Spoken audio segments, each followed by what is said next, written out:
دیکھو یہ جو آج خبر آئی بالکل دل کو چیرنے والی خبر تھی، ہر ایک کی آنکھ نم ہو گئی۔ گنکھن ٹریڈرز ایسوسی ایشن کی آج ایک تعزیتی میٹنگ منعقد ہوئی جس کے سربراہی پریزیڈنٹ جناب سہیل احمد ڈار صاحب نے کی۔ میٹنگ میں جو آج سری نگر میں جو سانحہ پیش ہوا گنڈ بگ میں، اور جس میں کئی سارے انسانی جانیں ضائع ہوئی، اس پر بہت ہی دکھ اور رنج و غم کا اظہار کیا گیا۔ تو یہ محسوس کیا کہ آج کے دن میں یہ خبر آتی ہی سارے کشمیر کی آنکھیں نم ہو گئی اور آہیں سرد ہو گئی، کیونکہ انسانی جانیں تو ایک طرف جہاں پہ ہم دیکھیں کہ معصوم سے ہمارے نونہال، ہمارا جو آنے والا فیوچر جو ہے، ان کو صبح کس طرح سے ماں نے ٹپن بھر کے دیا ہوگا، بیگ کو سجایا دیا ہوگا، یونیفارم لگائی ہوگی، الوداع کیا ہوگا،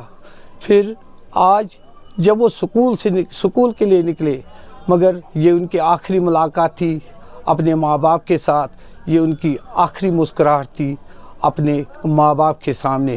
اور یہ سانحہ ایک ایسا دلدوز سانحہ پیش آیا، یہ سن کے ہی سارا قوم یکا یک دم بخدا ہو گیا، کیونکہ ہر ایک اس چیز خبر کو سنتے ہی کہ یکا یک اس کیفیت میں آ گئے کہ مانو کہ سارے کے سر پہ پہاڑ ٹوٹ گیا۔ انسانی جانوں کا ضائع ہونا، بالخصوص جو اس کے اندر معصوم سے چہرے تھے ہمارے، جو ہمارے گلاب تھے، جو بھی مرجھا گئے، کھلنے سے پہلے جو مرجھا گئے، تو اس پر تعزیت کا اظہار کیا گیا ہے، اور یہ محسوس کیا گیا کہ اگر یہ جو سانحہ پیش آیا، اگر وقت رہتے ہی حکومت کے اعلیٰ اقتدار کی جو پر حکومت کرنے والے ان صاحب حضراتوں نے وقت پہ اس پل کی مکمل طور پر پائی تکمیل تک پہنچایا ہوگا، شاید ہمیں آج اتنے جانوں کا نذرانہ نہیں دینا پڑتا۔ آج کا یہ جو سانحہ ہوا، اس میں اگر ہم دیکھیں گے کہ وہاں کے لوگوں کی سال سے ڈیمانڈ ہے کہ آیا اس پل کو پائی تکمیل تک پہنچائے۔ بحثیت ایک والدین ہمیں بھی پتہ ہے کہ معصوم سے بچے جن پہ ہمیں امید لگائی ہوتی ہیں، شاید ایک کل ہمارے سہارے بنے،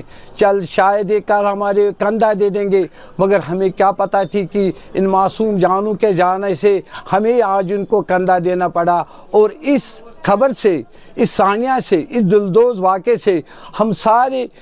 ٹریڈرز کیا پورا کشمیری قوم، بالخصوص میں بات کروں گنکھن ٹریڈرز ایسوسی ایشن کی، یہاں پہ جتنے بھی سارے دکاندار سبھی اس طرح سے اس وقت اس ایسی کیفیت چھائی ہے جیسے کہ ان کے سب کے اپنے عزیز چلے گئے، کیونکہ یہ ایک والد ہی جانتا ہے کہ اپنے اس معصوم بچے کی جدا ہونا، یہ ایک ایسا واقعہ پیش آیا، شاید اس درد کو، اس تکلیف کو جو یہ پیش آیا، اس کو بیان کرنا ناقابل، ان کے پاس الفاظ ہی نہیں ہیں ہمارے پاس کہ کس طرح سے اس درد کو ہم بیان کریں، کس طرح سے اس واقعے کی جو بعد لوگوں کے اندر، بالخصوص میں کہتا ہوں ان ماں باپ ان کے کیا گزرتی ہوگی جن کے اولاد، جن کے لختی جگر، جن کے معصوم سے چہرے اس سانحہ میں چلے گئے۔ تو ہماری حکومت سے اب یہی گزارش ہے، ان غمزدہ خاندانوں کے ساتھ ایڈمنسٹریشن کو چاہے کہ وہ کس طرح کیسے اس طرح سے ہمدردی کرے جس سے ان کے بھی کم سے کم ان زخموں کے اوپر تھوڑی مرہم ہو جائے گی۔